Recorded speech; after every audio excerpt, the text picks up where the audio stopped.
Une fois de partout où vous nous suivez et je vous souhaite une agréable attention pour la gloire de Dieu. Peu importe là où vous nous suivez, que ce soit la nuit ou le jour, nous vous saluons au nom précieux de notre Seigneur et Sauveur Jésus-Christ. Et voilà encore une fois un jour merveilleux que Dieu nous donne pour que nous puissions écouter sa parole. Alors, sans plus tarder, nous allons lire dans l'Évangile selon Saint Jean, chapitre 18, les versets 2 jusqu'à 3e. Au 3e, la Bible nous dit ce qui suit. Judas, qui les livrait, connaissait ces lieux parce que Jésus et ses disciples s'y étaient souvent réunis. Judas, donc, ayant pris la cohorte et des huissiers qu'envoyèrent les principaux sacrificateurs et les pharisiens, vint là avec des lanternes, des flambeaux et des armes. Amen. Aujourd'hui, nous allons parler d'un sujet très intéressant que j'ai intitulé « Guérir les blessures de la trahison ». Guérir les blessures de la trahison.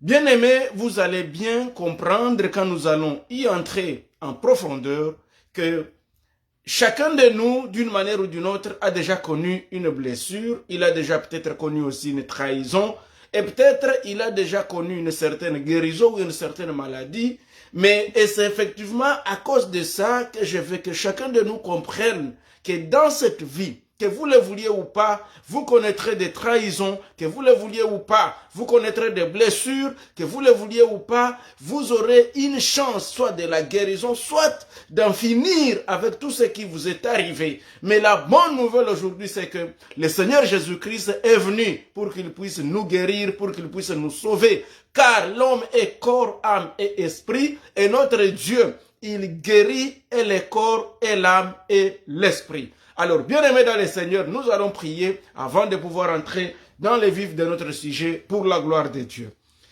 Prions. Très Saint Père, au nom du Seigneur Jésus-Christ, nous disons grand merci à toi pour ce jour d'aujourd'hui. Nous te présentons cet enseignement et nous voulons, Père, que tu nous parles. Nous voulons que tu nous fasses comprendre ce message de ce jour pour que, au milieu de nous, que ceux qui sont malades, que ceux qui ont des problèmes de blessures, ceux qui ont des problèmes de trahison, qu'ils puissent s'en sortir et que tu puisses les guérir au nom de Jésus-Christ. Amen. Amen. Alors, le tout premier point dont je vais parler, parce qu'au fait, si vous voulez en savoir davantage, vous pouvez lire 2 Samuel chapitre 13, tout le chapitre 13 de 2 Samuel, et vous pouvez également lire Matthieu 26, 14 à 16. Vous pouvez aussi lire Marc 16. Qu'est-ce que j'ai dit? Marc 14, 10 à 11 et verset 17 à 21. Mais le gros de notre enseignement aujourd'hui va s'articuler sur le texte de 2 Samuel chapitre 13, du premier verset jusqu'à la fin. En fait, je ne pouvais pas tout lire, c'est la raison pour laquelle j'ai plutôt choisi de lire un texte sur la trahison du Seigneur Jésus-Christ, mais nous allons plus parler de la trahison qui s'est passée dans 2 Samuel chapitre 13. Alors, le premier point 1, la définition. Une blessure, c'est une lésion produite en un point quelconque du corps par un choc ou un coup ou une arme ou un corps dur quelconque. Et c'est également une atteinte morale, profonde et douloureuse. Ça peut aussi être appelé une offense. Donc, une blessure, ça peut être un choc, ça peut être quelque chose que vous recevez comme une lésion sur votre corps. Mais comme vous allez vous rendre compte, c'est que l'homme n'est pas seulement le corps. Nous sommes également esprit et nous sommes également âme. Alors, comme nous sommes toutes ces trois selon 1 Thessaloniciens 5, verset 23, que l'homme est corps, âme et esprit. Alors cela nous amène à comprendre que toutes les parties qui constituent l'homme, donc je vais dire le corps, l'âme et l'esprit, Le corps, de la manière dont le corps connaît des blessures, de la même manière, il y a aussi des blessures de l'âme, et de la même manière, l'esprit aussi peut être touché, peut être déçu de telle ou de telle autre manière. C'est ainsi que je peux donner un exemple d'une blessure d'amour propre.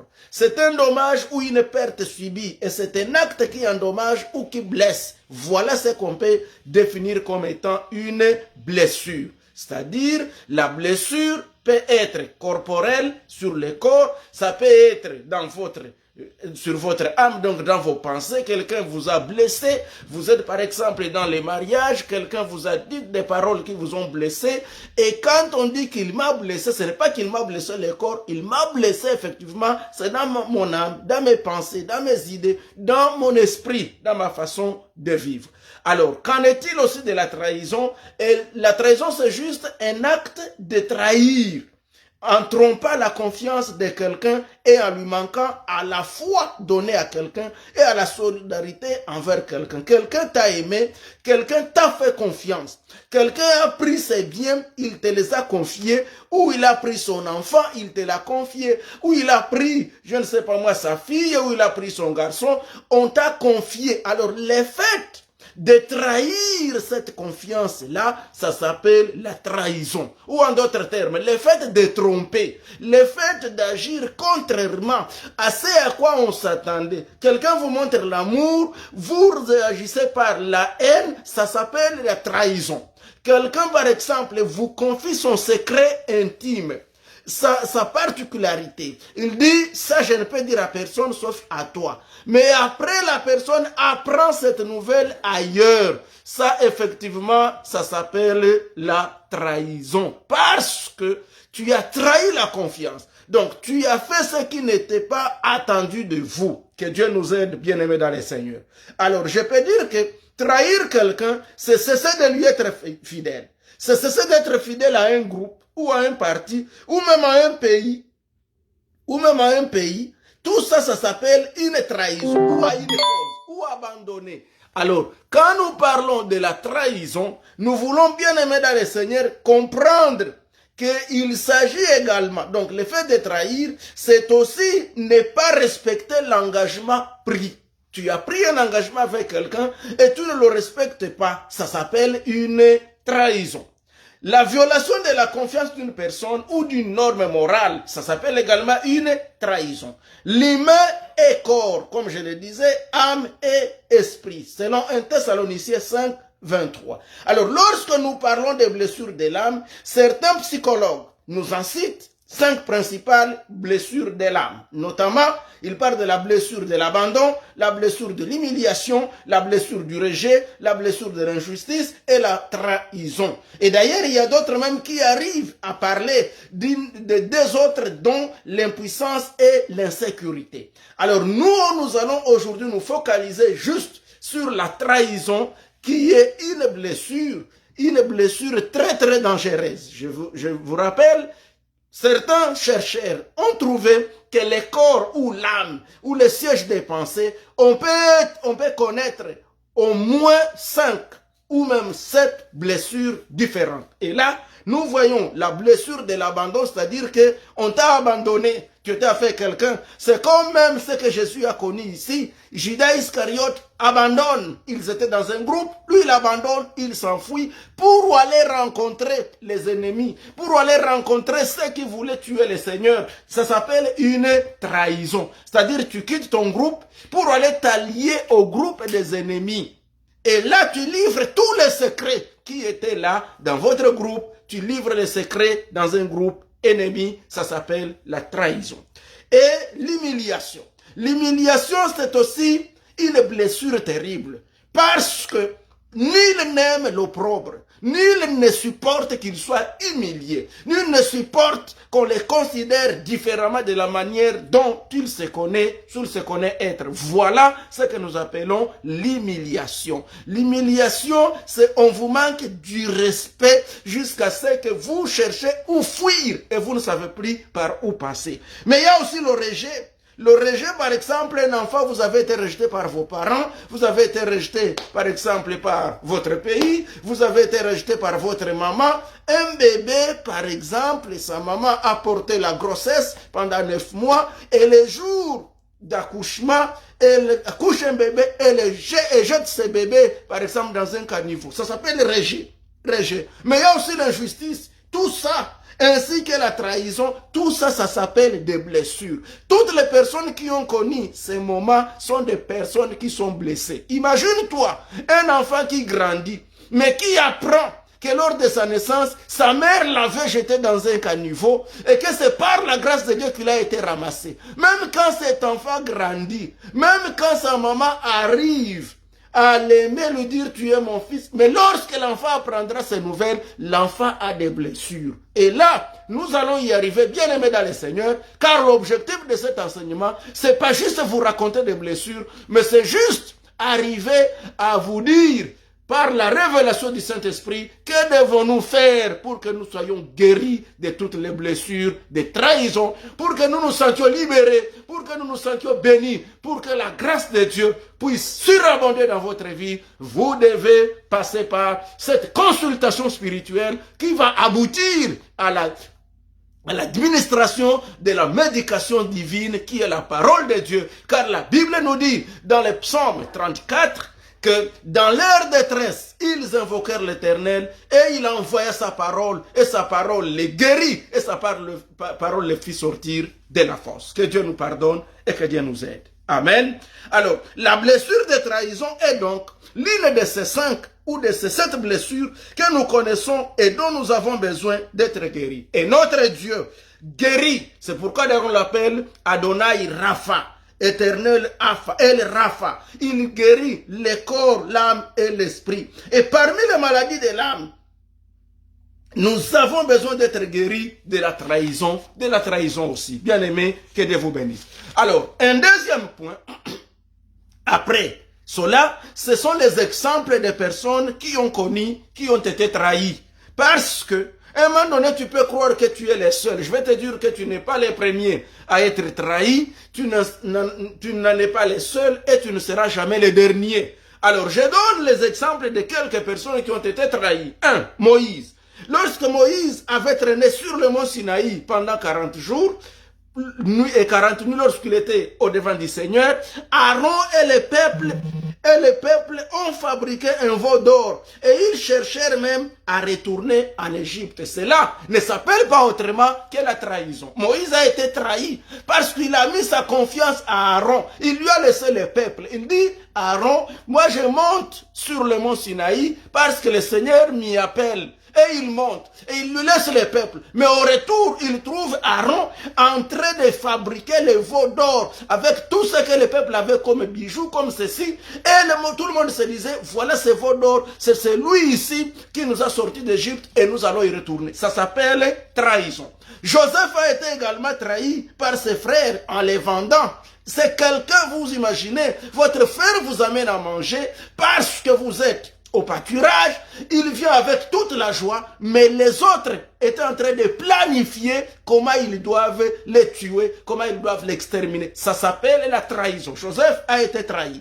David a également été trahi plusieurs fois. Et curieusement, même par ses propres fils. Il y a Absalom, son propre fils. Il y a Achitophel, qui était son grand ami, l'un de ses grands conseillers. D'ailleurs, la Bible nous dit, quand vous lisez très bien, la Bible nous dit qu'à un certain moment, les conseils d'Achitophel étaient considérés de grande importance, comme si c'est Dieu lui-même qui parlait. Donc, il lui a tellement fait la confiance, mais malheureusement, cet homme-là a trahi. Jésus, dont je venais de parler, il a été trahi par Judas Iscariote. Je ne vais pas m'y traîner assez parce que la plupart d'entre nous, nous savons que Judas Iscariote avait trahi le Seigneur. Mais il y a Tamar également qui a été trahi par son frère Amnon. Et quand je parle de Tamar ici,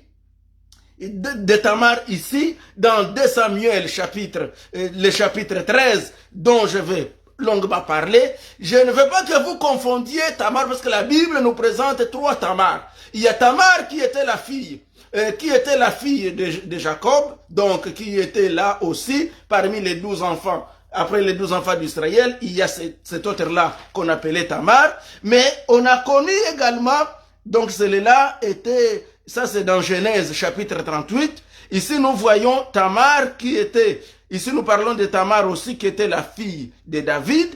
Et c'est cette Tamar ici, fille de David, qui a été trahie par son frère, son propre frère Amnon.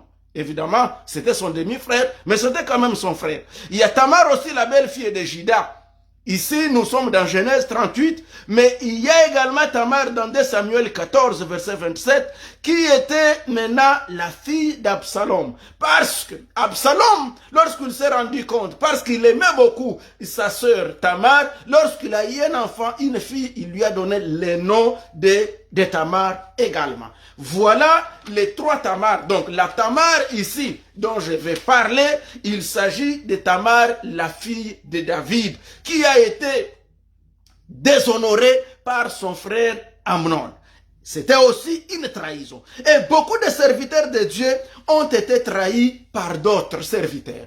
Et beaucoup d'hommes ont été trahis par leurs femmes. Nous connaissons beaucoup de femmes qui ont été trahies par leurs maris. Beaucoup d'enfants ont été trahis par leurs parents. Beaucoup de parents ont trahi leurs propres enfants. Et beaucoup de parents aussi ont été trahis par leurs propres enfants. Que dirais-je encore? En bref, tous nous avons un jour été trahis d'une manière ou d'une autre. Et si toi tu n'as jamais été trahi, mon frère, ma soeur, attends-toi à la trahison. La trahison fait partie du parcours de tout humain sur cette terre. Les uns, bien sûr, nous aiment, les uns nous protègent, mais il y a aussi certains qui nous trahissent. Mais le problème, ce n'est pas de connaître qui t'a trahi, le problème c'est de savoir comment guérir de la blessure, de la trahison dont tu es victime. Alors, et toutes ces trahisons laissent toujours des blessures ou des cicatrices dans les cœurs et dans les vies de beaucoup de gens.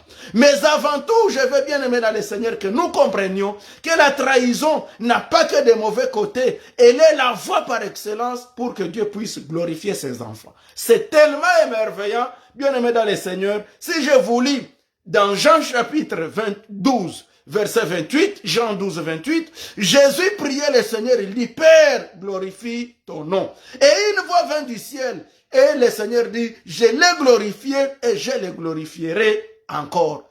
En d'autres termes, pendant que Jésus prie, il demande, Seigneur, Père, glorifie ton nom, glorifie ton Fils, glorifie-moi Seigneur.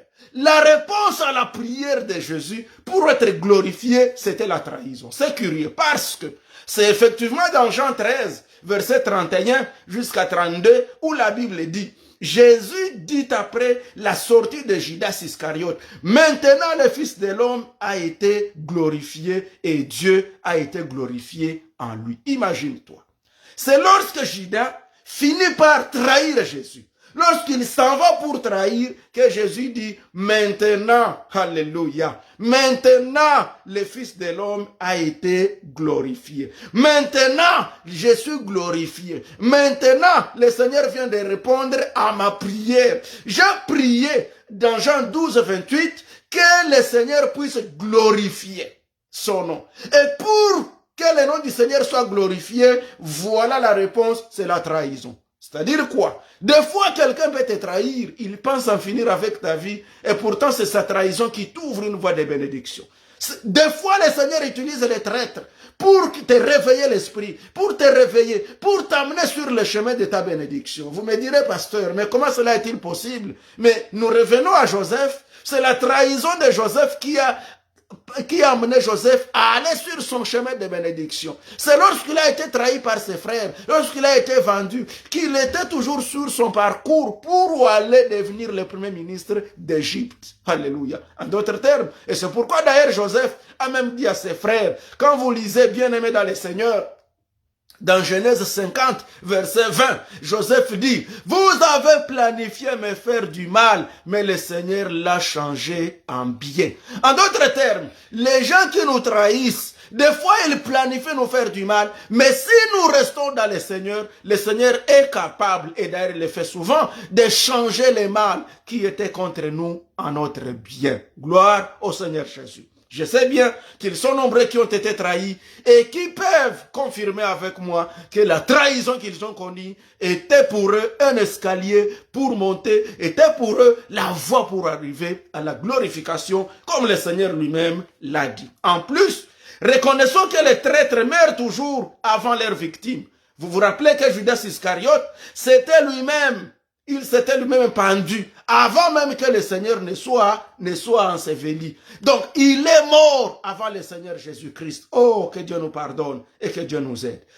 Toutefois, bien aimés dans le Seigneur, évitons de faire la confusion entre la sincérité et la trahison. Dire la vérité pour se libérer n'est pas une trahison. Et ici, nous voyons dans 2 Samuel, chapitre 14, verset 19 à 20. Et ça, je veux que nous lisions pour que vous compreniez qu'il y a une différence entre la trahison et la sincérité.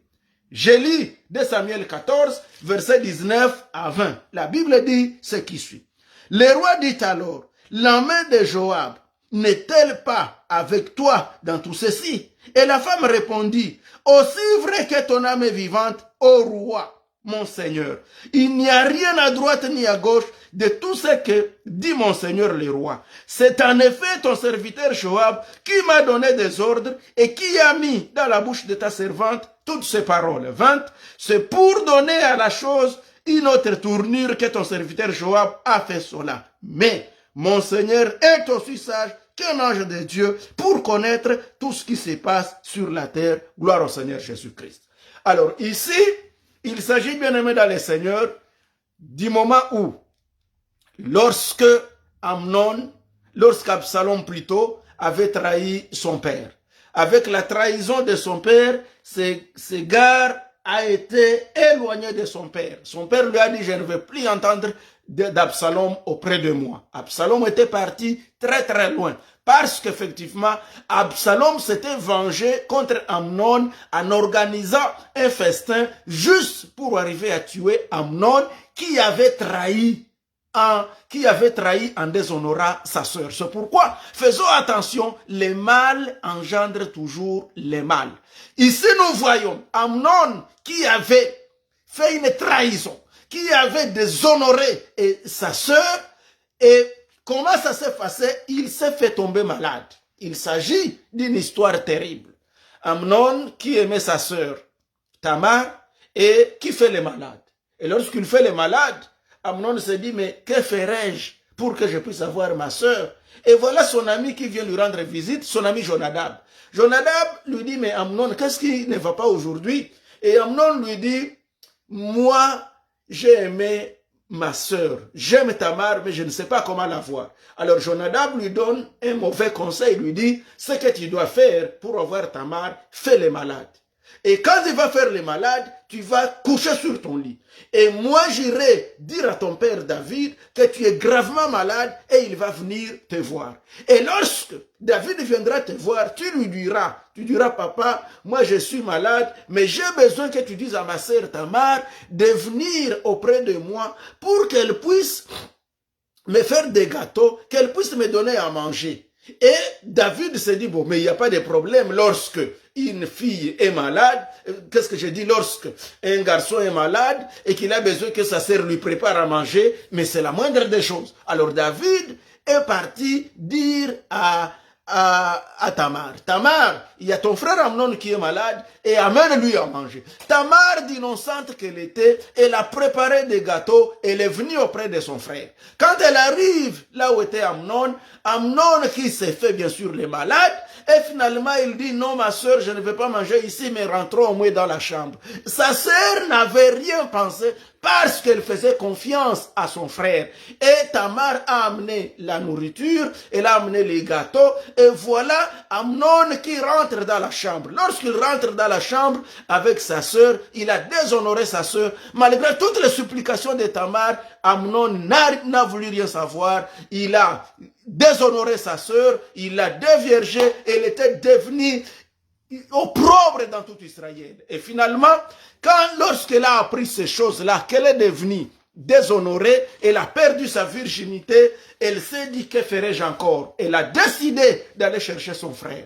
Elle a parlé à son frère Absalom. Et son frère Absalom a dit a dit à Tamar, reste calme, ne fais rien, on va s'occuper de l'affaire.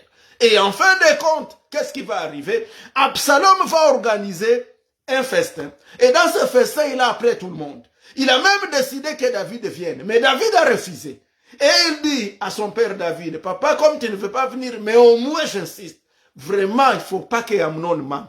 Fais en sorte qu'Amnon soit là. Et Amnon est venu. Et lorsqu'Amnon est venu dans le festin, la finalité du festin, c'est que Absalom a organisé un coup et on a tué son frère Amnon pour se venger contre les déshonneurs qu'il avait fait à sa sœur Tamar. Alors, au vu de cela, David a été aussi blessé encore une fois.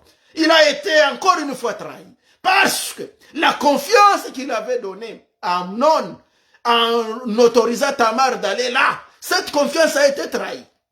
La confiance qu'il avait donnée aussi à Absalom en acceptant qu'Amnon assiste à son festin a également été trahie. Bien aimé, tu peux avoir été trahi plusieurs fois, mais je vais te montrer ce que David a fait pour qu'il puisse guérir de toutes ces blessures de trahison. Alléluia. Que Dieu nous aide, bien aimé dans le Seigneur, à comprendre ces choses. Alors, ainsi David a décidé qu'Absalom s'éloigna de lui. Et Absalom s'éloigna.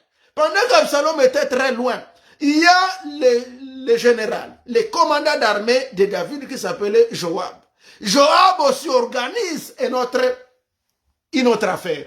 Il dit à une femme, et il dit à cette femme-là, approche-toi de David et dis à David comment il souffre, ainsi de suite. Nous savons que David, c'est quelqu'un qui a la compassion. Il aura compassion de toi. Et lorsque David est arrivé, il a trouvé cette femme-là, une femme qui avait été préparée, une femme qui avait été coachée par Joab.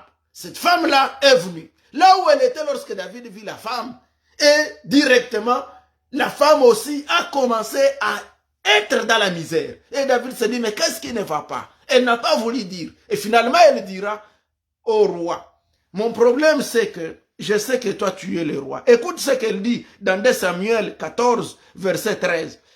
Verset 12, la femme dit, permets que ta servante dise un mot à mon Seigneur le roi. Et il dit, parle. La femme dit, pourquoi penses-tu de la sorte à l'égard du peuple de Dieu, puisqu'il résulte des paroles même du roi, que le roi est comme coupable en ne rappelant pas celui qui l'a proscrit.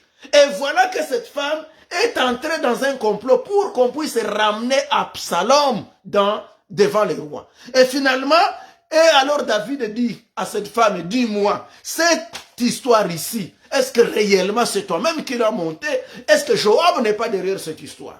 C'est alors que la femme, dans la sincérité, elle a dit dans sa sincérité, oui, le roi, effectivement, c'est Absalom qui m'a... c'est Joab qui m'a demandé de dire ceci pour que tu puisses ramener Absalom aussi auprès de toi. C'est pourquoi je suis en train de vous faire montrer que la sincérité n'est pas la trahison. Cette femme a été sincère. Elle a dit la vérité, mais elle n'a pas trahi Joab. Gloire au Seigneur Jésus. Alors, du fait qu'elle n'a pas trahi Joab, le roi David a compris. Il s'est dit, ok, il n'y a pas de problème, retournez à Absalom et ramenez-les ici à Jérusalem. Absalom est revenu, il est resté avec son papa, il est resté avec tout le monde, mais malheureusement la suite c'est que Absalom a fini encore à trahir et à chercher à tuer David son père jusqu'à ce que David a pris la fuite. Mais une bonne nouvelle c'est que la mort d'Absalom a été une mort ignominieuse, elle a été une mort honteuse à cause de son mauvais cœur. Je voulais juste rassurer à ce point-là, avant de passer maintenant au troisième point, que dois-je faire pour guérir? Pour guérir des blessures, de la trahison, la première des choses, reconnaissons que seul Dieu est capable de nous guérir parfaitement. Oui, je ne suis pas contre les thérapies de psychologues, ni de psychiatres, ni de médecins, ni autres. Mais en tout, en tant qu'humains bien-aimés dans le Seigneur, ils sont aussi limités et eux-mêmes victimes, soit de la trahison, soit ils sont traîtres, soit ils ont trahi.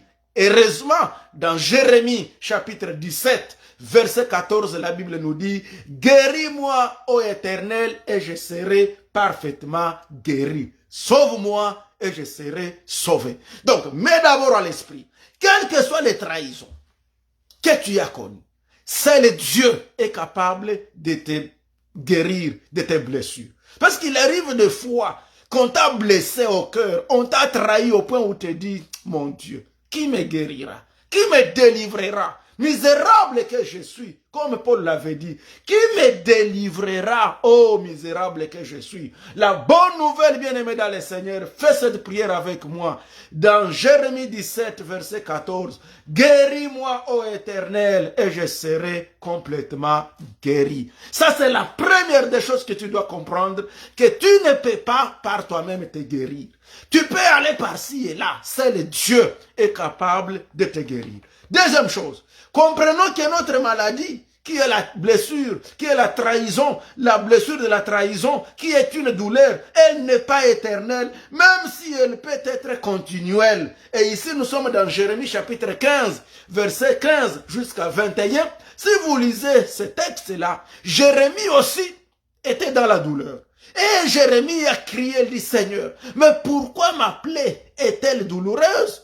Et pourquoi ma misère est-elle continuelle? Bien-aimé, tu peux voir comme si ta trahison, elle est continuelle. Toi, le mari t'a trahi, ou la femme t'a trahi, même les enfants aussi t'ont trahi, même les amis. Et des fois, tu me dis, mais que dois-je faire? C'est pourquoi, bien-aimé dans le Seigneur, il y a beaucoup de gens que vous trouvez qui se suicident, mais vous ne savez pas pourquoi les suicides.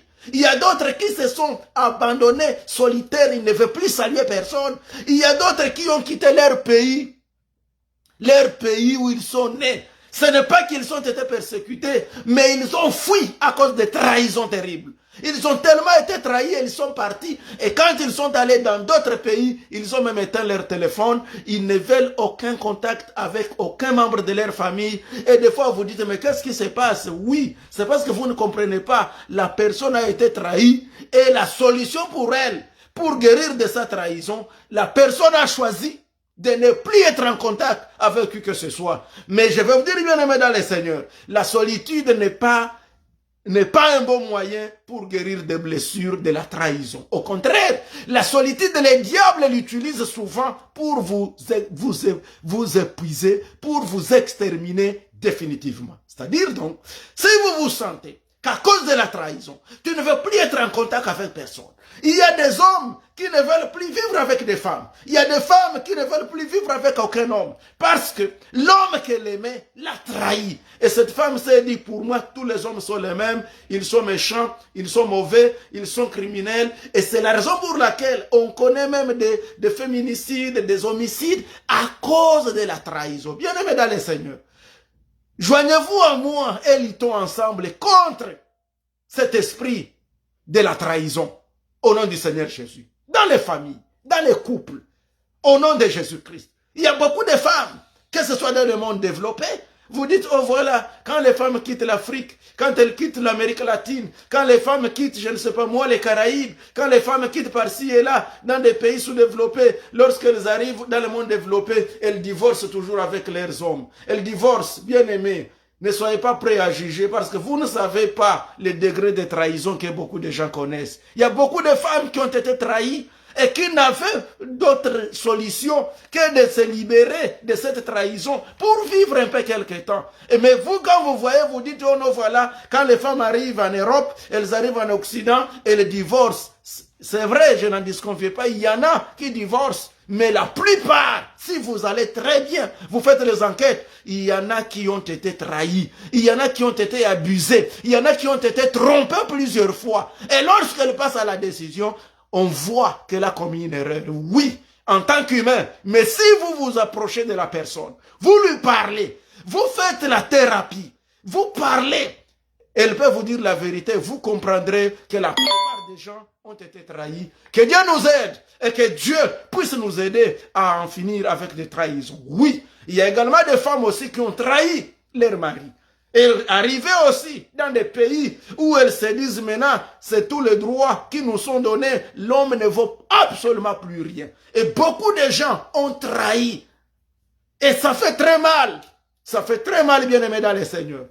Quand tu regardes combien tu as dépensé, combien tu as souffert pour que tu puisses amener tes enfants dans de belles écoles, que tu amènes des enfants à étudier en Occident, que tu amènes ta famille, ou ta famille t'amène.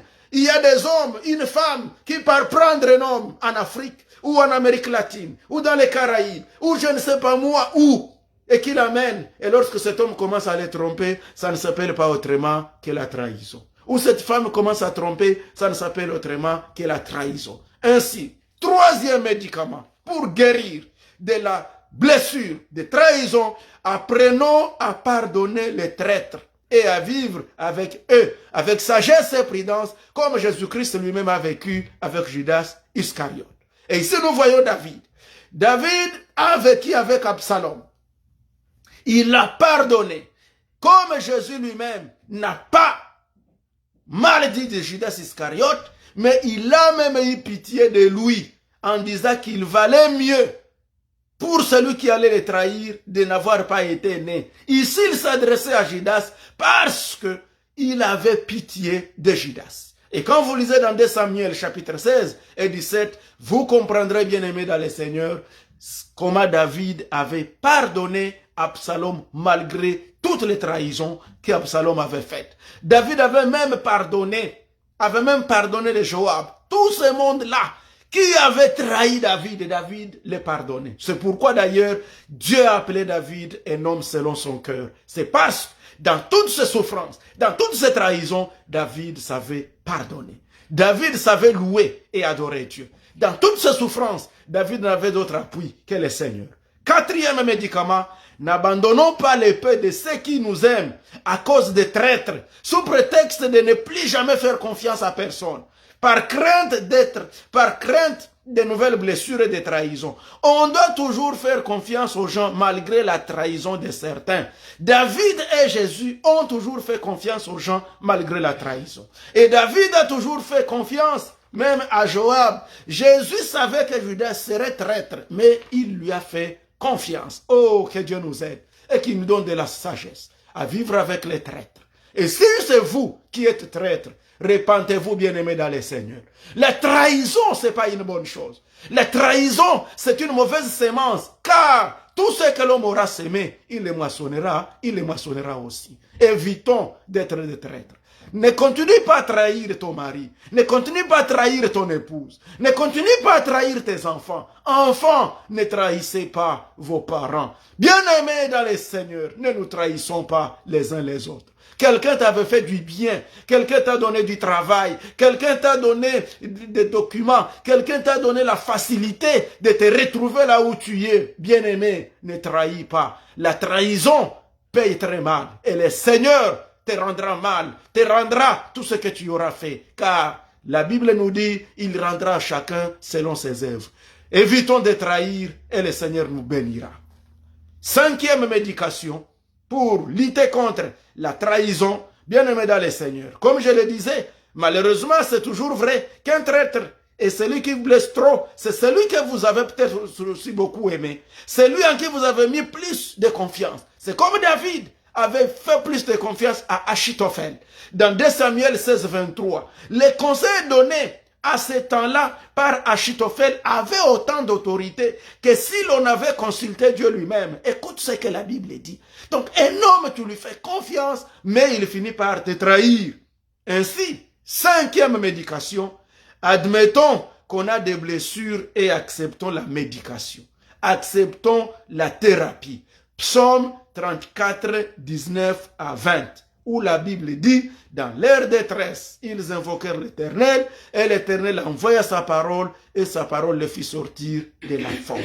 Tu veux être guéri, n'abandonne pas l'Église. N'abandonne pas d'aller voir les hommes de Dieu. Tu veux être guéri, sois disponible à la prière.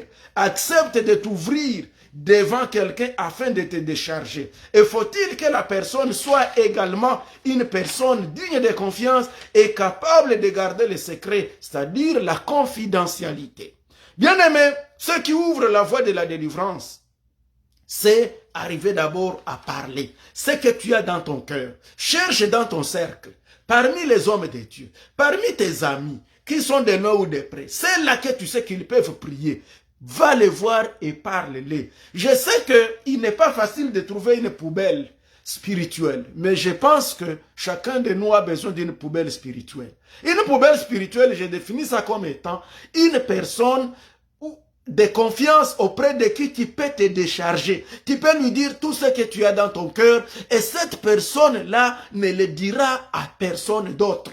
Et c'est ça d'ailleurs le grand rôle qu'un serviteur de Dieu, une servante du Seigneur doit avoir. Une servante ou un serviteur de Dieu doit être digne de confiance. Une fois quelqu'un est venu te voir, t'as parlé de son cas, t'as parlé de son problème, tu dois faire comme si le problème n'a jamais été parlé à qui que ce soit, sauf à Dieu. Et dans ce cas-là, tu pries pour la personne. C'est comme ça qu'on commence à guérir. Malheureusement, aujourd'hui, beaucoup de gens n'ont plus personne à qui s'ouvrir. Tu t'es ouvert à tel, tel t'a trahi. Tu t'es ouvert à tel, tel t'a trahi. Tu as dit ta vie à tel, tel t'a trahi. C'est ça qui fait que beaucoup de gens se décident de rester enfermés en eux-mêmes. Or, ton cœur, bien-aimé dans le Seigneur, ce n'est pas un dépôt de mauvaises nouvelles. Ton cœur, ce n'est pas un dépôt de blessures. Ton cœur n'est pas capable de supporter toutes les blessures possibles. C'est pourquoi tu as besoin de parler. Alors, la plupart des gens, en s'enfermant en eux-mêmes sans dire quoi que ce soit, c'est comme ça que les gens ont connu des maladies des cœurs incurables, des dépressions. Des gens sont dans des hypertensions comme tu ne peux t'imaginer. Les gens connaissent des hypoglycémies et même des hyperglycémies. Tout ça parce que le cœur est surchargé. Libère-toi et le Seigneur va te libérer au nom du Seigneur Jésus-Christ. Prie que le Seigneur te révèle auprès de quel serviteur de Dieu tu peux encore, bien-aimé dans le Seigneur, t'appuyer. Tu peux encore t'ouvrir pour qu'il parle avec toi et pour qu'il prie pour toi, pour que tu te sois déchargé. C'est pourquoi je disais que c'est la première porte qui s'ouvre devant nous pour la délivrance. Parler de ce que tu as dans ton cœur, de ta blessure, de ta trahison à quelqu'un de confiance. Que Dieu nous aide. 6. La confession et la déclaration.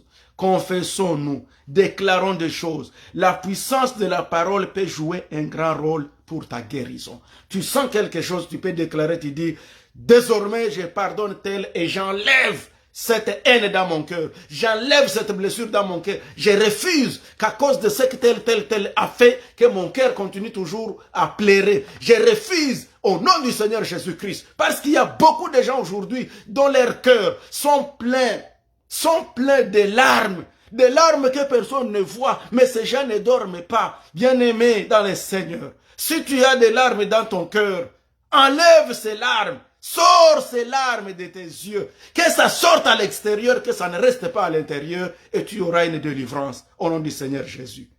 Je vais terminer en disant, évitons d'en parler à plusieurs personnes. Tamar était restée calme après son adresse à Absalom. Vous savez aussi, plus tu parles de ta trahison par-ci et là, plus tu es en train de propager ta mauvaise nouvelle. Et plus tu es encore vulnérable à une nouvelle trahison. Enfin, notez bien. La trahison peut être due à l'ingratitude. La plupart des traîtres sont ingrats. 2 Samuel 14, 28 à 30, Absalom qui fait brûler les champs de Joab. Or, Joab avait tout fait pour ramener David à pardonner Absalom. Mais finalement, Absalom a brûlé les champs de Joab. Absalom et lui permettre de revenir. Qu'est-ce que j'ai dit? Or, Joab avait tout fait pour ramener David à pardonner Absalom et lui permettre de revenir à Jérusalem. Mais il en a payé le prix. Vous vous rappelez comment il avait même parlé à une femme pour que cette femme puisse aller voir David. Et David a fini par accepter Absalom. Mais la réponse d'Absalom à Joab, c'était de brûler son champ. Ça s'appelle une ingratitude. Deuxième remarque. Il faut parler à chacun le langage qu'il comprend. Joab n'a pas compris le langage du feu dans son champ. Avant, il ne voulait pas répondre à la demande d'Absalom. Il a compris et l'a agi quand son champ fut brûlé. Les traîtres cherchent toujours à manipuler les gens en voulant se faire passer pour les plus bons et les autres mauvais. C'est ça le problème du traître. Quand quelqu'un t'a trahi, il aime toujours montrer, même dans les couples, vous allez trouver un homme qui a trahi sa femme, mais quand il parle, il montre toujours que c'est lui qui est bon. Ça, c'est très dangereux. Il se fait toujours passer pour un bon serviteur de Dieu, quelqu'un qui a accompli ses vœux. Et pourtant, en réalité, c'est un traître. C'est l'exemple d'Absalom qui s'est fait passer pour un homme reconnaissant à Dieu. Et pourtant, il n'en était pas un. Dans 2 Samuel 15, 7 à 12. Absalom conspira pour se faire passer pour roi à la place de son père David. Il est arrivé même à chercher à devenir à la place de son père. La trahison, c'est toujours ça. C'est quand vous voulez usurper le pouvoir, vous devenez traître.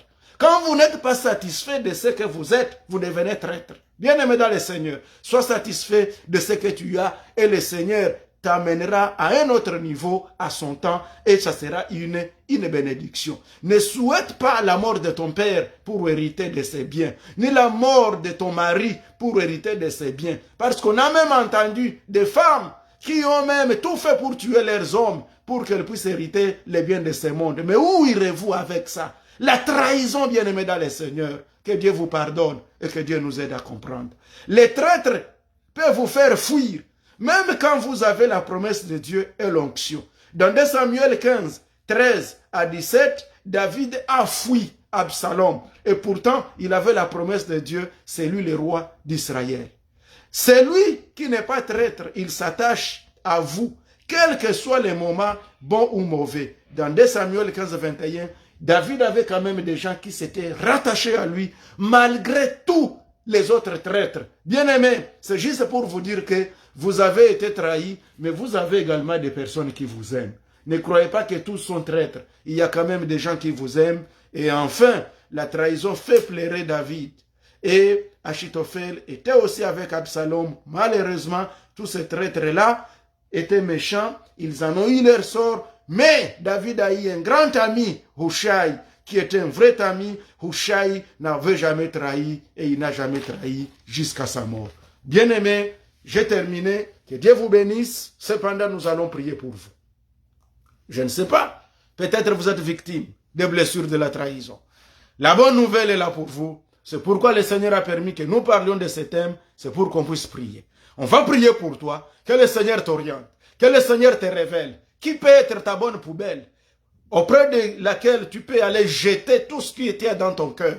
Ou tu peux aller jeter tout pour que tu sois guéri. Parce que pour que tu sois guéri, il faut décharger ton cœur de toutes ces blessures. Décharge ton cœur de tous ces mauvais dépôts, de mauvaises nouvelles, de trahisons. Et le Seigneur sera avec toi. Je veux prier pour que le Seigneur puisse te libérer. Et si jamais tu aurais besoin de me contacter pour que tu puisses pour que je puisse prier pour toi particulièrement, tu dois m'envoyer les messages par Messenger ou je ne sais pas moi sur Facebook. Et le Seigneur, que nous prions, nous allons le prier et il va t'aider, il va te libérer et il va te donner une orientation au nom du Seigneur Jésus-Christ. Prions. Seigneur notre Dieu, je te remercie car tu es merveilleux. Je te présente tous les bien-aimés qui ont suivi cet enseignement et qui vont encore le suivre, de loin ou de près. Seigneur, tu sais ceux qui sont victimes des blessures de trahison, des blessures d'abandon, des blessures de rejet, des blessures d'humiliation, des blessures d'injustice et qu'en sais-je encore. Mais Père, ta parole nous dit, guéris-moi, Éternel, et je serai complètement guéri. Guéris mes frères et sœurs, au nom du Seigneur Jésus-Christ. Si toi tu ne guéris pas, qui guérira encore? Jésus, toi-même, tu as été trahi. Tu comprends bien de quoi je parle. Tu comprends bien de quoi tes enfants souffrent. Qui n'a pas été trahi à travers la Bible? Tous les grands hommes de Dieu ont été trahis. Seigneur, donne-nous la force de pardonner ceux qui nous ont trahis. Donne-nous la force de pardonner. Et que tu touches les traîtres à se repentir et à arrêter la trahison au nom du Seigneur Jésus. Père, que ceux qui en ont souffert longtemps, qu'ils soient guéris par toi. Envoie ta parole, car ta parole est le médicament dont nous avons besoin pour guérir. Guéris-nous, Père, et nous serons complètement guéris. Guéris les mamans, guéris les papas, guéris les enfants, guéris les jeunes. Guéris, Seigneur. Il y en a qui sont venus de loin et qui ont difficile à pardonner, qui ont même bloqué certains membres de leur famille, certains amis, parce qu'ils les avaient trahis. Seigneur, donne-leur un nouveau cœur de pardon au nom du Seigneur Jésus. Et touche les traîtres aussi à se repentir.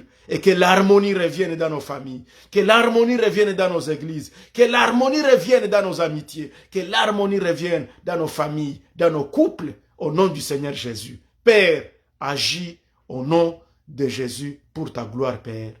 Amen.